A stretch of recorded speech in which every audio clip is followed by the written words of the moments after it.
Thank you so much, Steve, for joining us today for our Lion Lookout Client Spotlight. Today we're joined by Steve Schuster, one of the co-founders of Stabilix AI, one of our amazing clients that we've had the privilege of working with. Um, to start off, Steve, can you give us a bit of an introduction about yourself? Sure. I have a 40 plus year experience both creating and bringing technology products to market, most of them deep technology. Started my career as an engineer, doing digital signal processing in speech recognition and pro audio, and then flipped over into marketing after about 6 years. And have been just bringing products to market for all kinds of companies, large and small. We've worked with hundreds of Israeli companies over, say, the past 15 to 20 years. And it's just been a real joy bringing Israeli technologies and technologies in general from startups into the U.S. market. So that's kind of my background. If you want to include this, I'm a liberal Zionist and love visiting Israel, and I've done so over 70 times. So I'm very committed to the concept of bringing Israeli companies into the U.S. market. But we work with companies that are very large as well. So that's kind of the background that I bring to Stabilix AI, which for which my partners are all Israelis, and I'm the anchor here in the U.S. So I'm the head of the Americas. But that basically means that I'll be doing marketing and fundraising and business development for Stabilix. Amazing. So let's dive into everything about Stabilix. Um, Give us maybe a one sentence high level overview of what Stabilix is. Well, we are focused on human stability measurement and improving how it's assessed and how it's treated. So what does that mean? Today, when physical therapists measure people's balance and their fall risk, and this can be for elderly people or it could be people who have had some kind of orthopedic or neurological or neuromuscular injury, they measure it very subjectively. It's mostly an visually observed set of tests that might take 20 to 30 minutes. So it's usually done on the intake of a new patient. And then it takes too long and it's too subjective and too non-repeatable to do it again. So what we're doing is we are automating that using AI so that every time, so first of all, it only takes 60 seconds. And second of all, it's repeatable, it's not biased, it's completely objective. And so you can do it every week. And so for the first time, I hate to use the word revolutionary, but it really is disruptive and revolutionary. Sorry to use marketing jargon, but I only use it when it's legit. Physical therapists can measure week after week after week and see what the progress is for the patient. So they can really do that longitudinal look at a patient's balance, how the exercises that they're prescribing or we are prescribing, because that's part of what we're going to be doing, it will really affect the person's stability. Amazing. So maybe let's take a step back. What was when you guys set out to build what the product is now of Stabilix, what was the problem that you guys were really looking to solve? Well, it was this consistency of measurement. There have been, dozens of balance measurement tests that PTs use. It varies from clinician to clinician and clinic to clinic. And we kind of encountered this because almost everybody you talk to has a story about maybe an elderly family member that's fallen. And they've fallen because their balance has become compromised. At the same time, a lot of us since COVID have encountered various neuromuscular weaknesses or problems because we're sitting all the time. We're remote working, so there's this we're calling it almost an epidemic of stability problems. So the two of those things together, that is the problem that we kind of. With startups, I like to say, what's the outrageous problem that you just think has to be solved? And so we wanted to introduce this objectivity and repeatability in order to ultimately improve lives and maintain independence, especially for older people, and prevent falls because falls just they cost The CDC estimates that they cost about $50 billion a year in the US alone. So, anybody who's had a relative that's fallen, they end up in the hospital for a long time. They might get pneumonia. They might die.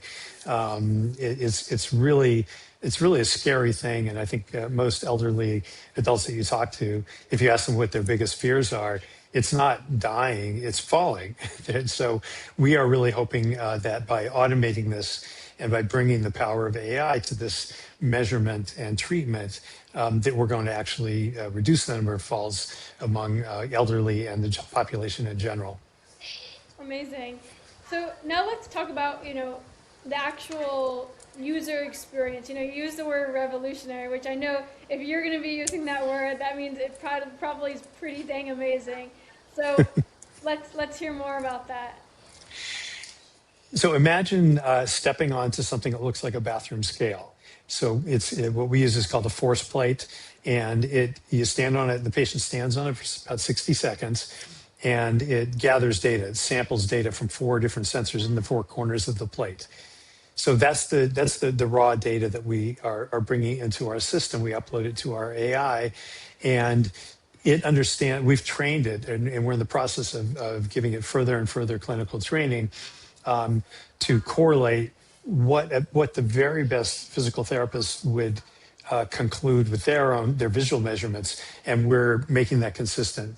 And the way we're doing it is we're taking those neuromuscular control signals. It's almost like tectonic signals, that a seismograph might measure about the Earth. We're measuring them about the person standing on this platform, and so we're calling that stability intelligence.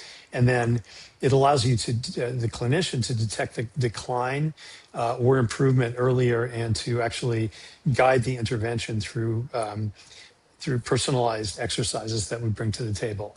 So this is, we're trying to bring a very affordable system to clinicians, also doing a consumer version that people can use at home and upload their data to their doctors.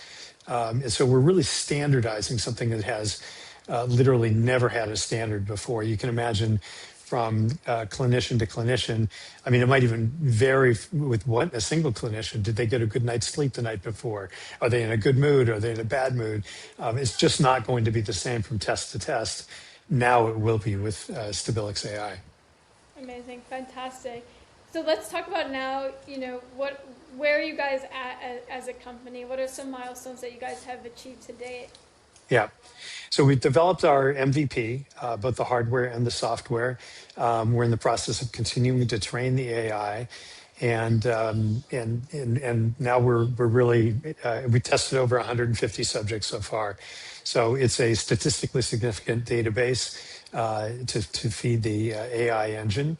We are ready to start talking to investors. We're looking to raise $4 to $5 million. Just between us, we're probably going to change it to $5 million because of the weakness in the dollar. We're raising money in dollars, but most of our salaries are in shekels. So that's gonna change things.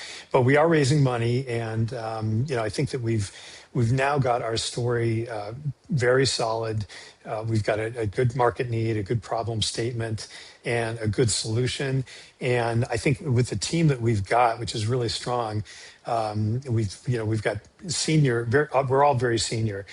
So I've done all that marketing and business development for decades. My co-founding partner has tons of experience creating manufacturing, supply chain, distribution channels, all those things that are going to be so important for us to reach the market and to succeed. Our other co-founder, our CTO, has a huge amount of experience bringing products to market. We've got our AI guy, we've got our IP attorney, who is also a former engineer. And we've got a long-time clinician that understands the whole ecosystem of physical therapy. So we feel like we've got all the components in place, and we had, as sort of our draft PowerPoint deck for investors that we brought to you, and then the whole Lion Run process began. And if we thought we were ready before, we were wrong, and now we're really much more ready. We've Your team has done a great job at sort of taking what we brought to the table, tearing it apart, and putting it back together in a way that not only really increased our potential market, but certainly tightened our proposition, our unique selling proposition. All the language that you're using, the visuals that we're using, feel much more prepared. And I'm gonna start by going to pitch events here in New York City, and sort of if I stumble, I'd rather do it in those pitch events, and then be more ready to get back on my feet in front of bigger investors. For sure. Wow. I mean, I definitely appreciate the kind words, and it's been so amazing being able to work with you guys. I know on behalf of the entire team, which we'll get a little bit into like more of the weeds of the process and whatnot. Um, before we get into that, what would you say, is now like the next highest priority for the company, or like the next kind of what's on the horizon for everyone, who would be listening to this, for them to kind of know what you guys are looking to do? Well, in every meeting that we have every week with the whole team, we always say that the first priority right now is raising the money, because we're all working on this, without any salaries. And then I always say, and then the hard work begins. So it's really using the money that we're raising to commercialize the product, to create the consumer and the clinical versions of the product, and to execute go to market. So we expect to do that in about 18 months time, because we're in pretty good shape. I mean, our MVP has proven out all of our embedded software, our AI software, the training software, as well as the hardware. And we figured it'd be about 18 months until we're ready to actually distribute in the market. And during that time, of course, we'll be creating the distribution channels, and pre-sales, and all the things that you want to do to hit the ground running when you actually have a product to hand to somebody who's willing to exchange that for money. So we've got a lot to do, but we've got it mapped out, and we've all got the experience to make it happen. And as is any entrepreneur, I'm confident that we will do that, but am well aware of the pitfalls.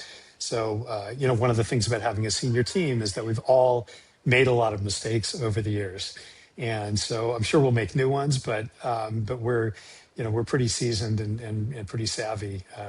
So that will begin the process of getting these out into the clinics, getting into people's homes, making stability measurement like this kind of a standard, almost like blood pressure. You always, when you go to the doctor, the first thing they do is always measure your blood pressure. Why? Because it's done by a machine, so it's a standard. And if we can make this a standard, then it brings a huge, important and valuable piece of information to a clinician, to a physician, to the patient. And so that's our vision, and we expect to get there in just a handful of years, and to scale up the company. We know how to scale things up, and we intend to scale it up not just here in the U.S. but in the EU and beyond. We know there are huge markets in Asia, and Europe, and the U.S. and South America. So we're going to. That's our intention, is to really scale things up. Fantastic. And for anyone that's listening, any of the investors that would be listening to this, the Stabilix team, I mean, you already said it, but I'll reiterate: fantastic team, fantastic people. Thank you. Technology. Very cool what you guys are doing. And I think anyone who would be listening should definitely, to reach out to Steve, to be able to hear more.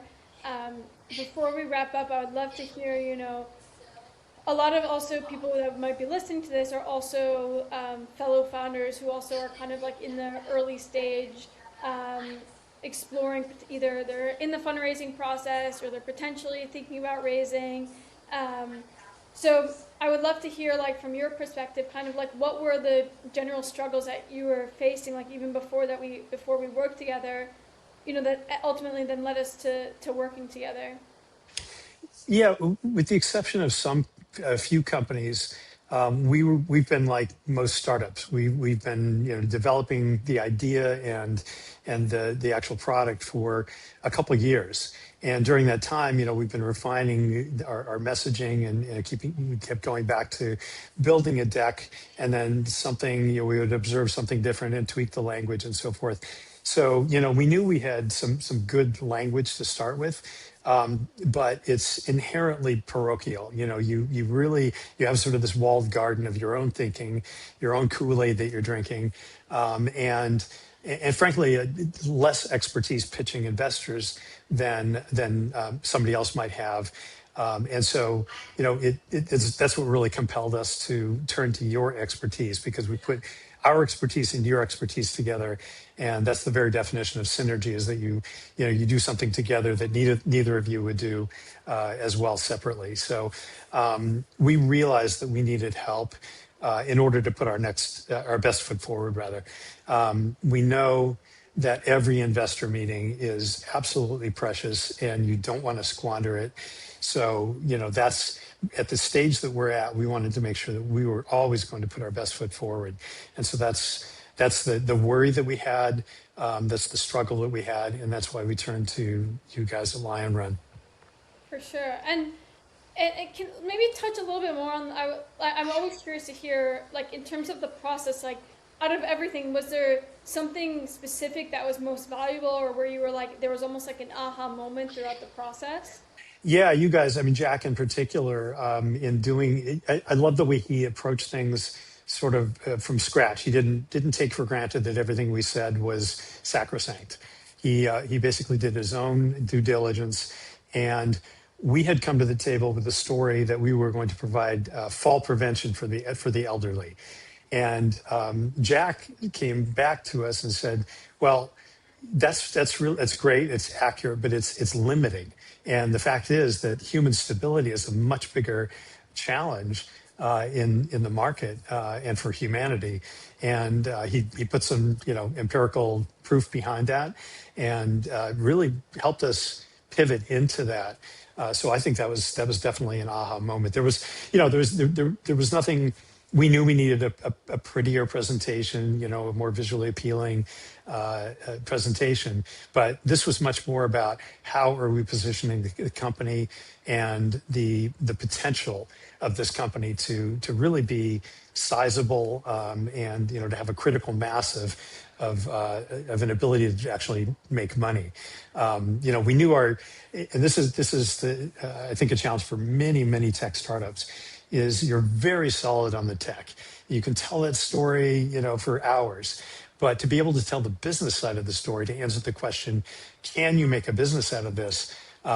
That's where you guys really helped us really hone the story, and I think make it more convincing that yes, indeed, we can make a business out of this, and the technology is just the vehicle with which to do that. Amazing, fantastic. And for any other founders that might be listening to this, do you what would you have any piece of advice for any other founders that would have been like in a similar situation or going through kind of the similar process? I think my advice for any entrepreneur, and this is both as an entrepreneur, and I've started other companies as well. It's inherent that entrepreneurs have to be very, very confident and passionate about what they're doing, and there can be the potential of feeling like you know everything you need to know. And so my caution to all entrepreneurs is know what you don't know, because that's actually your most powerful weapon, because then you can go learn and fill in those gaps. And that's what we hoped for from Lion Run, and that's what we got from Lion Run. It was, it's always hard when you're funding things out of your own pocket to invest in pretty much anything before you raise your funds. But this was, my partners and I agree, this was the best investment that we've made all along so far, pre-funding. It filled in so many gaps of weaknesses that we had, that we brought to the table, and are now shored up and make us, as I said before, so ready to go actually pitch investors. Wow, it's so amazing to hear. So I guess before we wrap up, is there any last message that you would want to give to anyone that would be listening? Any, how could anyone who might be listening be of help to you and Stabilix? Obviously, we would welcome any conversation with any investors or and anybody in the healthcare community who thinks this is an interesting story and wants to discuss it further or has further input or further opportunities for us in bringing our business to the market. Any investors that are interested in talking, of course, we're here 24/7. And would welcome those conversations. And the last thing I would say to any startup founders that are listening is, and I have no skin in this game, so I'm saying this purely from the perspective of being the recipient of being the recipient of the value of Lion Run. Is walk, don't walk, run to Lion Run. That could be your slogan. Walk, don't run. Run, don't walk to Lion Run. It's been an amazing experience. Your team has been, without exception, so professional and so good to work with, and so insightful. Really capable team. And I'm as a person who's built teams over the years, I'm really I admire what you've done. Thank you so much. So again, for anyone that would be listening, Steve and his team are amazing. The technology that they've built is amazing. So if anyone can be of help, whether investors, strategic partners, that might be valuable for the Stabilix team, definitely reach out. We'll put their contact information in our newsletter. And yeah, Steve, thank you so much, and we're so excited to follow along the Stabilix journey as you guys go into your raise process. Thank you, Nina. I really appreciate you having me here.